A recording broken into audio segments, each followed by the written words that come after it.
ولکۍ تاسو ته ما ویلي نه وو چې په دا ونه کې ګورګورې مه شو کوئ تاسو صبر وکړئ زه اوس درپسې درځم یو منټ صبر وکړئ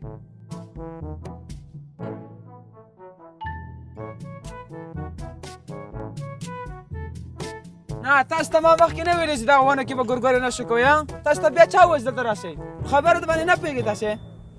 ځئ چې بیا مو دلته ووینم ګوره بیا مو وزنم بغیر له مرګه مو نه پرېږدم زه لاړ شئ چې بیا مو دلته ووینم نه تېر شئ ځه خبر نه پوهېږي څه رقم د مخلوق ده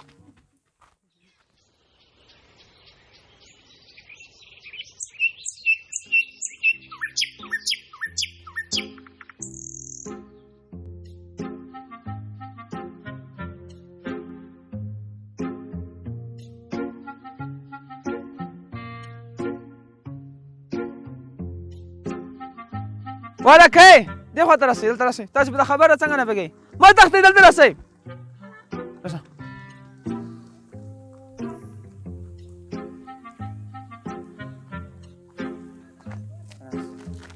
تا ته بله ورځ مخکې ما ونه ویل چې په دغه ونه کې ګورګورې مه شو کوه ته بیا نن دلته راغلی ته دا خبر څنګه نه پوهېږې هلکه چې موږ خپله روزي په دغه ګورګورې کې پیدا کړو موږ چې په دغه کې روزي پیدا کړو موږ څه شی وکړو مزدوري خاصې مرسته زموږ هېواد کې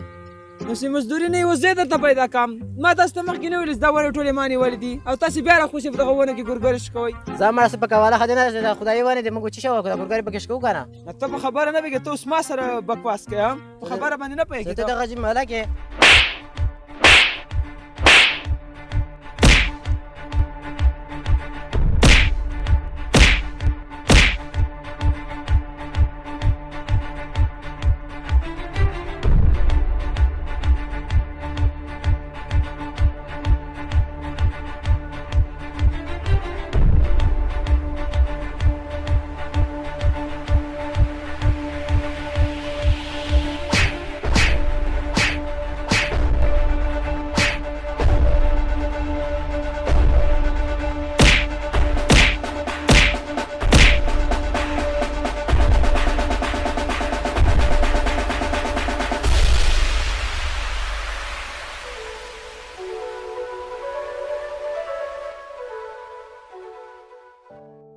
مشره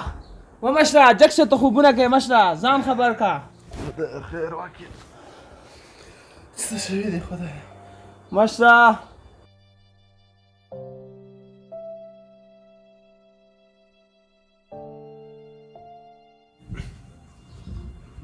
نه مې ویل تا ته چې د خدایي منځکو په ونو باندې دعوې ما کوه دا د اخر دیم غضب کور ته راته راوړو نو اوس به څنګه کېږي ومشره اوس یو لار راوښیه سړی خو مړ شو والله اوس خدای څه وکړو اوس داسې چال وکړه راږی ما واسکټ او لونګۍ راکړه زه ځمه د کلي مشران راټولوم چې په ننواتې ورسو ته پرېږده ننواتې ورسو وایي دا وګوره دومره زه هم چاته ټیټه نه وایم والله که بیخي ورسمه ننواتې خپل کار به کوې زه به اوس د ده نه بښنه غواړم وایي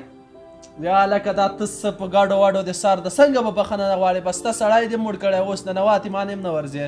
چې دومره ننواتې مې کولې بیا به مې سړی نه مړ کو او اوله نه بیا ګورګرې نه نیولې بل هم کې مړ کومه بل هم پرېږده مې نه چې بیا څوک ورسي توبه مې دي ته څه خدای ویلې نشې دې کړې دي که څه دې کړي دي ته څه په ګاډو واډو سارې یا لکه تا ته وایم چې د چا چرګه مړه کې هغه هم پور لري پور غار کار څومره لوړ ده خو په سر یې راړ شته په خبره پوهېږې که نه ته ته زه څه وایم مشره خو اوس یوه لاره را وګوره اوس څنګه وکړو اخر څه شی وکړو له ما نه خو ولا لاره ورکه ده مشره څه وکړو اوس دغسې که یې دغسې چې د مشرانو خبره څوک نه مني هغه به د تا داسې وي تا ته ما څو ورته ویلي ول زه ځمه چې د کلي مولوي صاحب او سپین ګیري راټول کړمه جومات ته ته لاړ شه د بیلې نه دوه درې پسونه راوله چې ورسو په ننوات یاله جګ شه سمه ده مشره جګ شه